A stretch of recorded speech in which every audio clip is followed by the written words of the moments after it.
Hello সবাইকে, কেমন আছো তোমরা সবাই? বহুদিন আগে এই তেলের ভিডিওটা বানিয়েছিলাম, কিন্তু আর আপলোডই করা হয়নি আমার সামনে পরীক্ষা বলে। তো চলো দেখে নিই কী কী ইনগ্রিডিয়েন্টস নিয়েছিলাম এই তেলটা বানানোর জন্য। প্রথমেই আমি নিয়েছিলাম মেথি আর কালো জিরে, তার সাথে নিয়েছিলাম জবা ফুল, জবা পাতা, আর নিয়েছিলাম অ্যালোভেরা আর কারি পাতা, আর তার সাথে একদম খাঁটি নারকেল তেল যেটা থাকে নিহারের বা উত্তম, সেটা নিয়েছিলাম। এরপর গ্যাসটাকে লো ফ্লেমে রেখে তার মধ্যে একটা কড়াই চাপিয়ে আমি পুরো নারকেল তেলটা এখানে দিয়ে দিয়েছিলাম। আর একদম কিন্তু লো ফ্লেমে রাখবে গ্যাসটা, এটা কিন্তু মাথায় রেখো, নাহলে কিন্তু পুরো তেলটা বা যেগুলো ইনগ্রিডিয়েন্টস আমরা ব্যবহার করব সব পুড়ে যাবে। তো একে একে আমি দিয়ে দিচ্ছি মেথি, তারপরে দিলাম কালো জিরে, আর ওই 7-8টা মতন জবা ফুল, আর তার সাথে আবার জবা পাতাও দেবে কিন্তু। আর এরপর আমি দিচ্ছি কারি পাতা, এবং এই যে এরপর দিয়ে দিলাম আমি জবা পাতা। হ্যাঁ, আর এরপর আমি কেটে রাখা অ্যালোভেরাগুলোকে দিয়ে দিলাম। এই অ্যালোভেরাগুলোকে কিন্তু এরকম ছোট্ট ছোট্ট করেই কাটবে। সব দিয়ে দেওয়া হয়ে গেলে পুরোটাকে একবার ভালোভাবে মিক্স করে নেবে, নাহলে তো ধরো পুরো তেলটাতে যদি সব জিনিস মিক্স না হয় তাহলে ঠিকঠাকভাবে উপাদানের যে গুণগুলো আছে সেগুলো তো বেরোবেই না। তো যাই হোক, এই তেলটা না আমি বানিয়েছিলাম প্রায় হয়ে গেল তোমার 3 সপ্তাহ হতে চলবে, তার আগে বানিয়েছিলাম, মানে আমার এটা ইউজ করা হয়ে গেছে 4 থেকে 5 বার। তো সত্যি করে বলবো যে ব্যবহার করার পর এটা খুব ভালো রেজাল্ট তোমরা পাবে।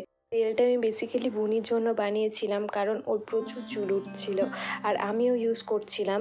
আমার তো একদমই চুল পড়া বন্ধ হয়েই গেছিলো, আর বুনিরও অনেক চুল পড়া মানে কমতে শুরু করেছিল, চুল অতটা পড়ছিল না। তো আমাদের তেলটা দেখো হয়ে এসেছে। এরকম যখন হয়ে যাবে পোড়া পোড়া, তখন গ্যাসটা একদম বন্ধ করে দেবে, তারপর ঠান্ডা হতে দেবে।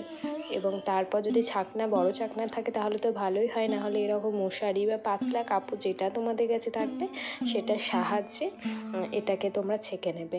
ঠান্ডা হতে দেবে তেলটা, কখনোই কিন্তু গরম তেলটা ছাঁকতে যেও না, এখনই হাতে টাতে পড়ে পুড়ে যেতেও পারে। তো যাই হোক, এইভাবে ছেঁকে নেবে পুরো তেলটাকে।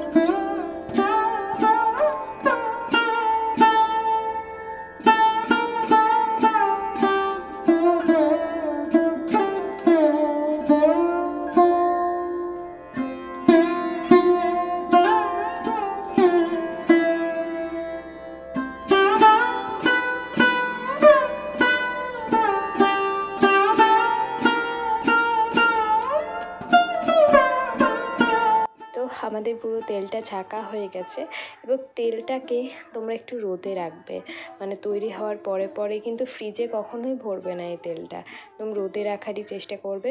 তো রোদে রাখবে। আর এখনও আমার পুরো প্রসেসটা শেষ হয়নি।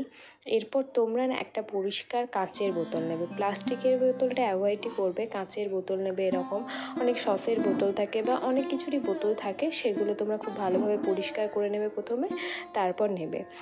এবং তারপর পুরো তেলটাকে এই বোতলের মধ্যে ভরে নেবে, এবং ভরে নেওয়ার পর সেটাকে কিন্তু রোদে রাখারই চেষ্টা করবে। তেলটা লাগানোর পর তোমরা দেখবে যাতে তেলটা রোদেই থাকে, রোদে থাকলে একটু ভালো, কিন্তু কখনোই না ফ্রিজে ভরতে যেও না ভুল করেও। আমরা সবসময় যেগুলো DIY তৈরি করি সেগুলো ফ্রিজে রাখি, কিন্তু এই তেলটাকে কখনো কিন্তু ফ্রিজে ভরো না।